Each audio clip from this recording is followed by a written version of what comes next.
Heading to Art on Paper, Pier 36, which is way over on the east side by the FDR Drive, East River.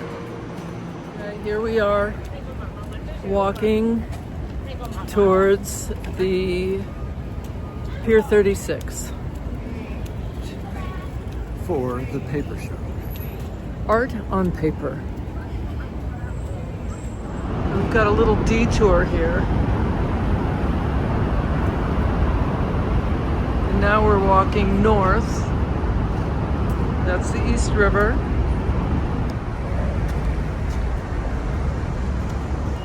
There it is, Art on Paper.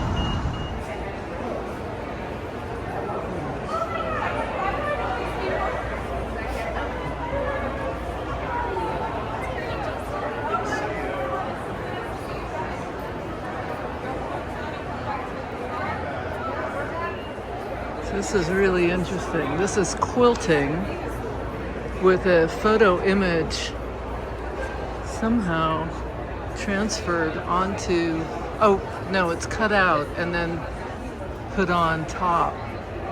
This work is part of a larger series dedicated to uncovering the hidden stories within the American flag.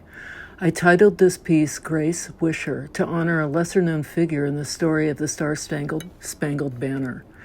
Grace Wisher, a young black apprentice to seamstress Mary Pickerskill, literally helped stitch the flag that later inspired the national anthem. Her hands were part of creating this symbol of America, yet her presence is often erased from the narrative. This piece reflects both the reality of what Grace may have felt as a Black American during that time and the truths she must have witnessed while contributing to this national icon. At the same time, the work speaks to the present. It is dedicated to the hope Black men and boys continue to hold for America, while also acknowledging the profound vulnerability they face within it.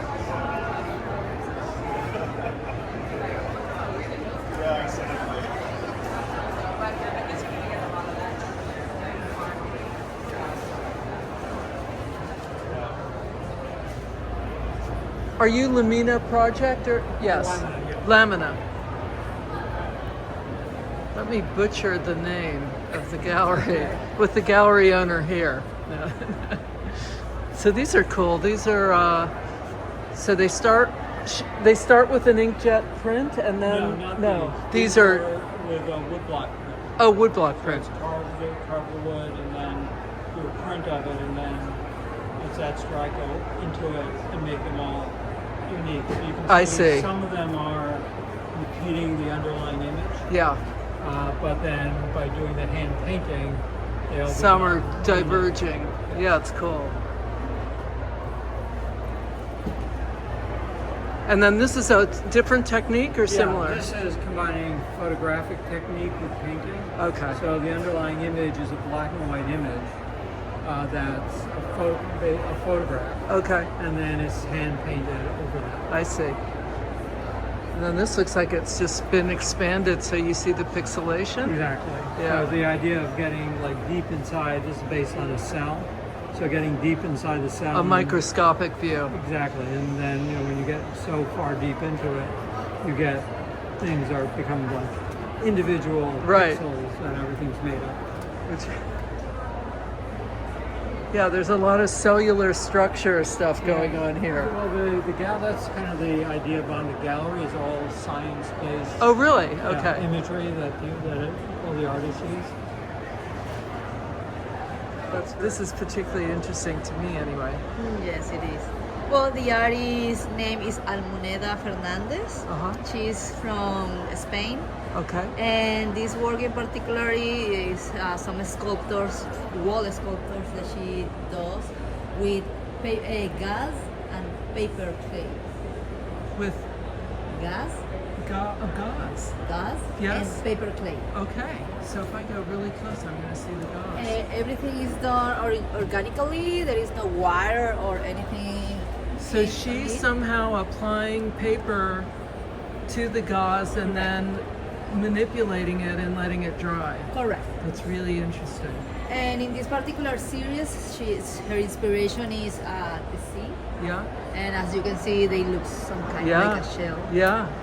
Oh, very cool. This is interesting. This is a lot of mixed media here. So this up here is some, I don't know, substance. But if I get closer, you'll see. This is lots of different wire, lots of different materials are being used. And the same with this one.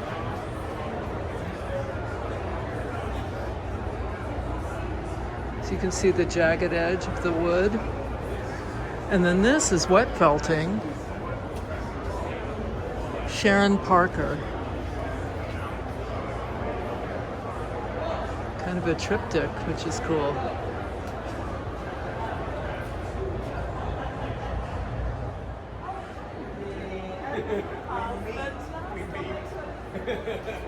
There was way too much for me to video everything, so I just chose things that particularly spoke to me, and hopefully they'll speak to you as well. And then we have Jasper Johns here, and Rauschenberg, my favorite artists. I found this piece really interesting because although it's on paper, there is also snakeskin that is being used as thistle and other plants that are now dried and incorporated. And I thought that was just really cool, the way that was sort of incorporated into the whole piece and becomes part of it.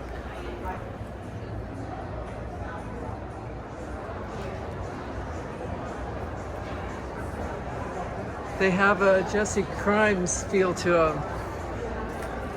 You know, that kind of layering and layering. Boy, these are nice. Who's the artist? Susan Zeisis. It's her information's right over there. Oh, thank you. Like if I'll just take one and show you. It totally changes. Yeah. It gets Very more cool. depth to it when it's in. Then there's this. Set the low.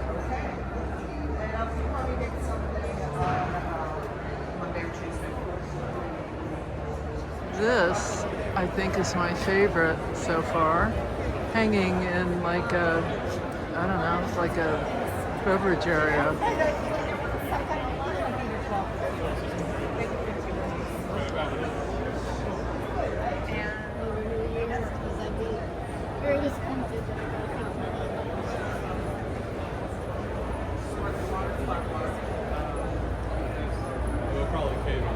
I'm particularly drawn to this piece because of the way it moves, and you can see the things hanging from it and how they move. And I love also, of course, the colors and the shapes. This kind of, it's called the flow, and it very much, to me, looks that way. And I'm really drawn with the pieces that feel like they are moving or undulating or creating a kind of different space and doing something rather than being just flat. Even, the first piece that I showed with the quilting and then the photograph that's cut and placed on top, which I found so fascinating. And this piece where the paper is folded almost like creating a kind of wave, which is just really, really interesting to me and quite moving. Very powerful.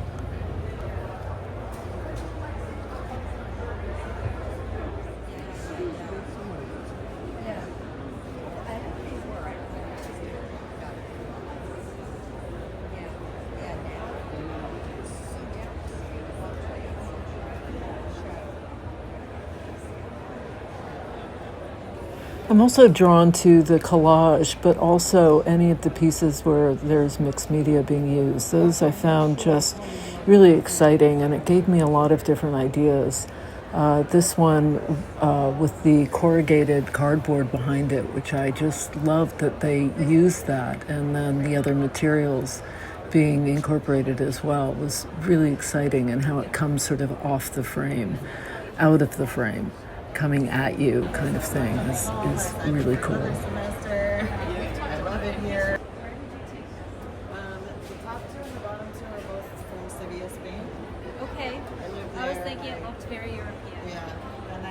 Portugal. You're from Portugal? Yeah.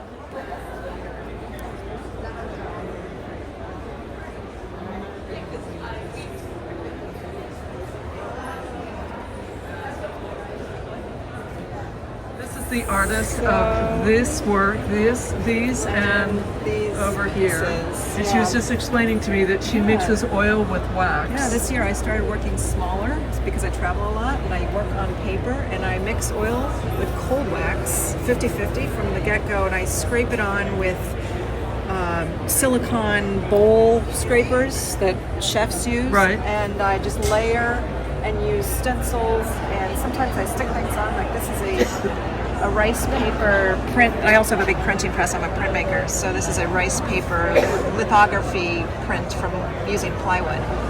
And this is a sewing pattern. So sometimes I stick things on, but what I love about the cold wax is that it gives the oil paint like a kind of a frosting texture, and it becomes translucent in some cases, depending on how you mix it. And it works really well to kind of pull things off with different tools. And then once it's done, you apply it to these wood blocks. Once it's done, I stick it onto some blocks that I had doubled up. I like them really thick, and then I trim it and and then seal it. And the same process is here.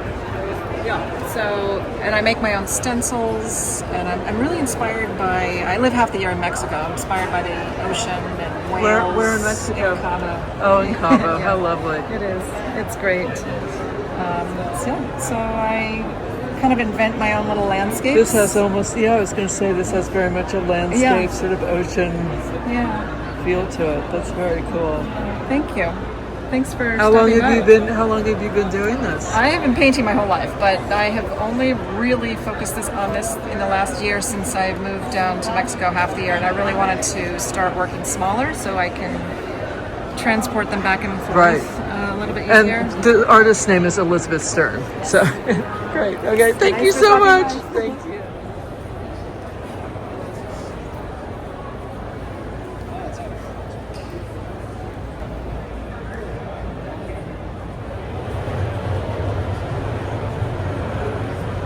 Are these monoliths, or how are they doing the? They're hand-cut photographs. Okay.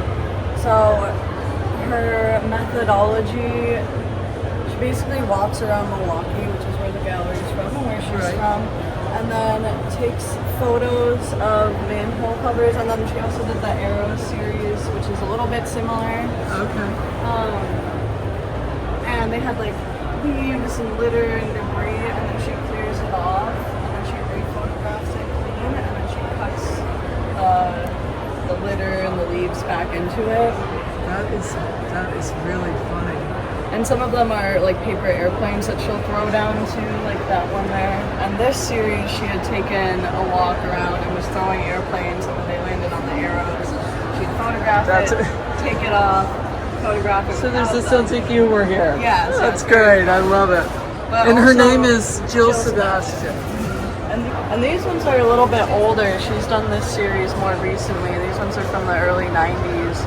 And she had done these larger sculptures that she lined with paper from globes. Right. Or maps. And then this is like a cheeky little how-to on how she did the larger sculptures. Oh, that's very funny. Oh, great.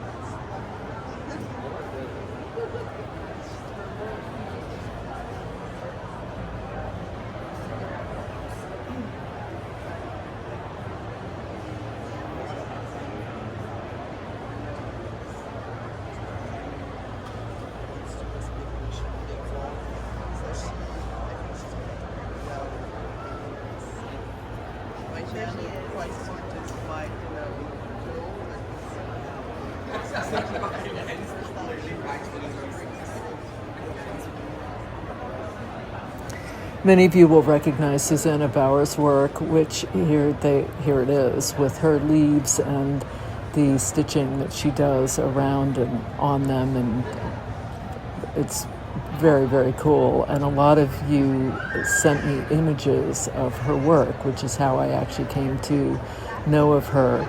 She has an Instagram page that she shows a lot of this stuff, and it's really cool to see. So if you're not familiar with her and you're on Instagram, go check her out, Susanna Bauer. So it was really fun to see her pieces exhibited here on the Art and Paper show. Very cool.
I love the sense of humor of this, where the artist is stitching directly onto different currencies, and some of the stitching is pretty intricate, but it just really made me smile to see these.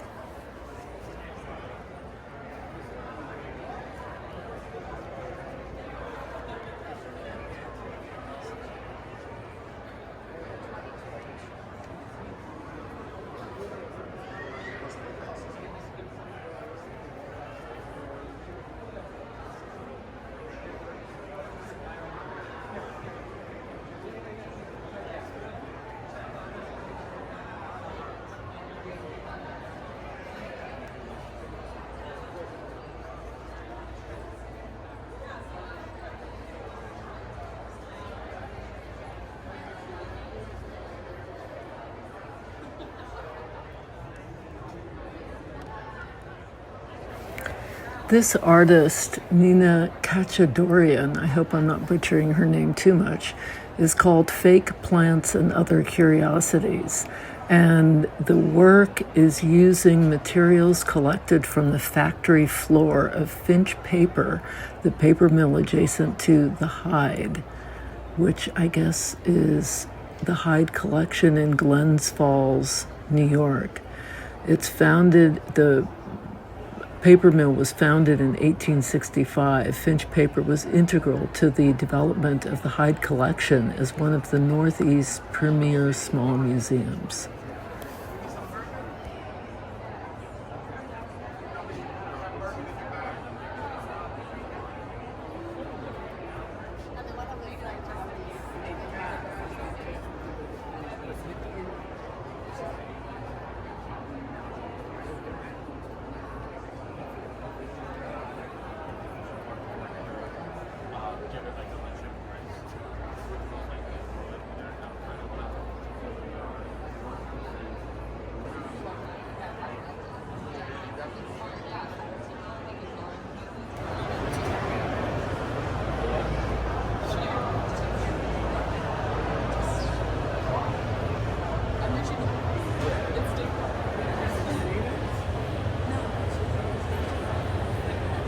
Wait, I just had something to eat, so let me check. I'm not gonna, I'm gonna go on. Oh, okay, all right. While your voice is in the background, explain it. Yeah, of course. So tell me who's the artist? Well, his name is Pim Palsgraaf. He's a Dutch artist. Yeah. And he goes into old buildings. He goes into abandoned buildings, empty factories or houses. Yeah. And that's where he finds his material. So he will be ripping out pieces of floorboard or for example, for these collages, he was scraping off wallpaper. Yeah, I can see. And those materials, they're naturally weathered down, so there's no retouching, no paint. And then he uses those tile materials to make a representation of the space where he actually found the So materials. inventive. He does not take a photograph or he does not make a drawing, but it's more from memory and the feel, because he tries to capture the essence of the building. It's so great. And this is like the reflection of the... Yeah, exactly, right? of the light I coming love through the that. windows. And what's like in his work, it's very much about perspective. Yeah. So also like the feel with the pillars, it looks like you can Yes, you go can in. go around Yeah, and go yeah, in. yeah. Very, very cool. So these are like collages where he started out making three-dimensional works. This is also, I can. So And he this does. is his as these well, are drawings. right? Yeah, these are drawings by him.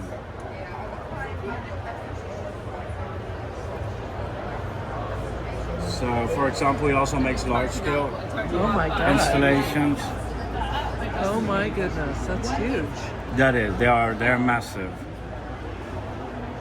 So this one was shown and sold at the Arco in Spain, in Madrid. Uh-huh. And for example, this work we showed at Art Rotterdam Oh wow. last edition.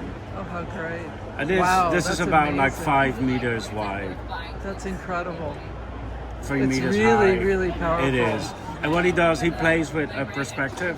So sometimes he will use his different perspectives in one work. So it's Yeah. kind of messing with your mind as Yeah, well. yeah. A little Escher-esque. Exactly, You know? yeah, it's an American artist. Just beautiful. I love this.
Beautiful, right?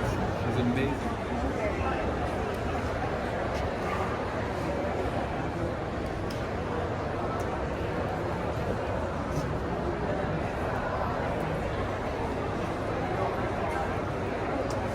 About my daughter really likes art. And she likes, I want to show her, like the details. We can maybe just Oh, the paper is made of mulberry tree.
Hi. If you like that, I've got another one as well. Oh my gosh, these are incredible. Sorry. So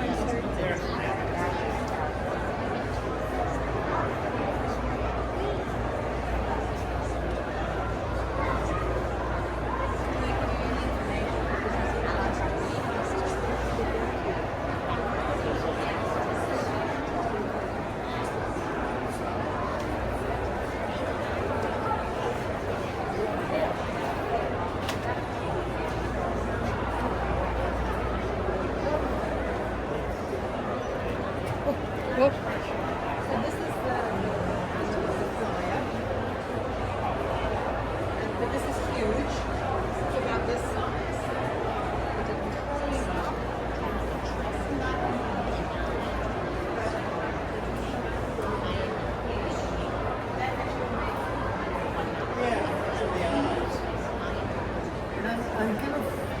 I took on the Euro because I see the price of last year on the Euro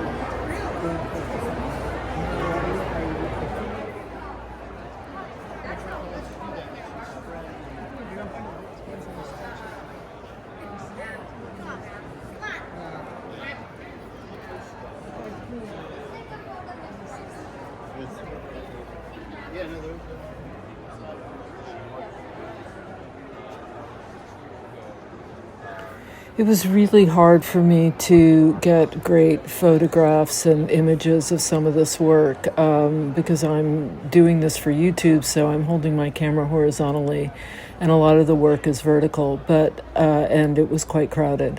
So if there's any, I really encourage you, if there's anything that you like, to hit the pause button. And I did try to get the artists by zooming in on their names. Some of them there weren't, and so I couldn't even find who the artist was. But yeah, I did my best with my iPhone, and I hope you at least get an impression. And as I say, if there was an artist that you particularly liked, you can always Google them and find out more about them and find their work.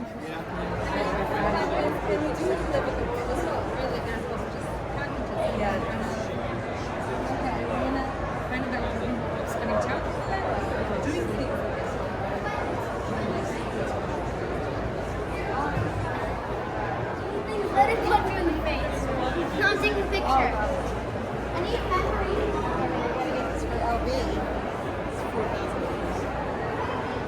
So how do you do this? Well, I make everything from Well, photographs. first of all, who are you? Oh, I'm Will Kurtz. Hi, Will. I'm a sculptor. Thank you so much for talking to me. You're welcome.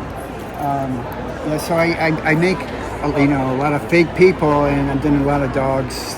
Right. I make everything from photographs. Usually I take my own photographs of dogs. And if I don't have a dog, I'll find it on the internet. Find one, right. And so what I do is I get an interesting pose, where they have a lot of movement. Like the legs aren't static. And right. They kind of have a little bit of bend in them, the head's turned. And once I get to pose, then I make an internal armature. It'll be a piece of wood and a big piece. You make the armature of wood? Well, just for the spine. Okay. Then there's a big piece of wire for the legs. Okay. And a loop for the neck. Then I just take masking tape. Yeah. And big sheets of paper, and I just tape it on. That's so interesting. So it's not paper mache. No. So there's nothing wet except for the end. This is all the advertising from the newspaper. There's no painting. There's no paint. Right. And so then I put that on with it's called matte medium. Matte medium, sure. Yeah, and then I seal them with that too. So they're still a little bit soft because they're. Can I touch it? Yeah. Oh my god. But they're sealed so they don't come apart. That's so Here, cool. I'll show you like the armature. Yeah.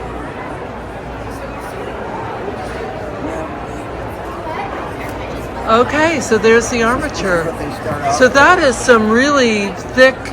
What kind of wire are you using? It's aluminum, really thick. It's aluminum. Yeah. How are you bending it?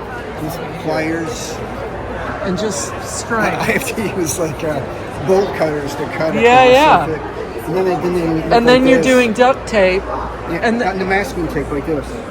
Right, but these are duct tape, Oh yes, right? this is because just to keep it. when it's a tall dog, I use double Right. pieces. And then you do paper. So this is going to have, what's going to be next on this one? I just keep building it up till it gets to this level Building it up with newspaper and tape. Wow. Yeah. That's incredible. That's incredible. How You fabulous. should look at my people. At your people? Look at life size people. Or, do you have a website? Yeah, yeah. On What's your Instagram, website? It's Will Kurtz. Will KU RTZ. KURTZ on. It's not on here. It's not on here. On What's your Instagram. name? Ariane Zurcher. As well. You're strong. This gallery I just found so interesting. It's called the Cell Solace Collection. And it's different artists. And the one that I became particularly interested in was this one that looks like a spool, and it's called The Timekeeper. And I'll just read you the card that's with it. It's from 1963 to 1967 from the Indiana State Prison, created by an inmate known only as Rusty. This monumental work embodies both patience and defiance. Over the course of several years in isolation, Rusty meticulously cut and wove more than 8,500 cigarette packs into 3/4-inch squares, linking them into a continuous chain that stretched over 500 feet. The chain was then wound tightly around a 20-inch spool, transforming its time itself into a visible, unending loop. Because large-scale artworks were often deemed contraband, the Timekeeper never left the prison walls. Instead, it was seized by officials and kept on permanent display in the warden's office, a haunting reminder of ingenuity born in confinement. So are you the gallery owner? No, he is the owner. He's the collector. He's been collecting these for over 40 years. Wow. Yeah. Oh, and this is his wife. Hi. And the gallery owner is there. We'll talk to him maybe. So this is one of my favorites. Great, so tell me. Thank you. So welcome. My name is April. I'm part of the Cell Solace collection. So this piece is called The Timekeeper. It was made around the early to mid 60s. And it was made by a gentleman who was having a really difficult time while he was incarcerated, as you can imagine. So he was pulling out his hair, a condition that we know of today called trichotillomania. Right. So the warden had some compassion and actually encouraged him to take up a craft that would busy his hands in a healthy way, in a productive way. And this is the result of that. This unfurls to about 450 feet. So I'm not exactly sure how this ended up in the warden's office, but he kept it there for 30 years. It was basically stored in an attic or basement, and it was procured from the son or the grandson of that warden. So that's how we're able to. And it looks like cigarette packages. It is. It's all made from cartons of cigarettes. So from the commissary and the prison. This was stuff that he was had access to. That's exactly right. So before the late 80s, so in the late 80s, cigarettes were basically banned in prisons, although people still get little loosies, one or two cigarettes here or there, but nothing like the cartons that people technically had access to back in these days. So they worked with the media that they had. But because of the ban in the 80s, we'll never again see this medium and this technique in the setting of incarceration. So this is an art that is no more. It's incredible. So these pieces are really important to us, and to tell these stories and keep these stories alive, these legacies alive, is really important and special. So are all the pieces from? A lot of them are from cigarettes, right? Yes. Or are they all? Most of these. Most. With the exception of a couple of pieces, this one is actually letters that were mailed to this particular artist. And what he did, he still incorporated cigarette cartons, right? Well, not the actual cartons, but the cellophane covering that gives it that patina, gives it that shine, also adds some structure and durability. Whereas you contrast that with this, as well as the school one we just looked at, where they didn't incorporate the cellophane. Right. It just doesn't have that same patina. How amazing. So that was just thrilling. And part of what was so cool was that one of you reached out to me and asked if I would do a vlog of the Art on Paper show. And so I thought, you know what, I'll do that. And it's right here. And so off we went. My husband's always game for art. So we went. And because I was videotaping what I like, the show's huge. So it was impossible for me to videotape every single artist in every booth. But I did my best, and I taped what really spoke to me. And then as a result, I also started to speak to, sometimes the artists themselves were there, as you saw in the video, and other times I would speak, I spoke to the gallery owner, which was really interesting as well. And there were a couple of different artists that I saw where I actually thought of things that they inspired me to use in my own work, which was very, very cool. In particular, the man Will Kurtz, who has an Instagram account that I follow, but also he described how he makes these armatures, and it's very different from the way I've been creating them because he incorporates wood, and it made me think about my next project and incorporating wood. So now I have to find wood because I'm in New York City. I can find a lot of scrap wood lying around, but I can incorporate that. And then he uses newspaper and masking tape and duct tape to sort of hold stuff together. And I thought that was, and then matte medium, as you heard, is his final sort of on the skin of it. And I just thought that was fascinating. So that was really fun. There were so many different things that people are using that I found really, really appealing and just interesting and exciting, quite honestly, really exciting. So I hope all of you enjoyed it as well. Heading into the subway, heading home.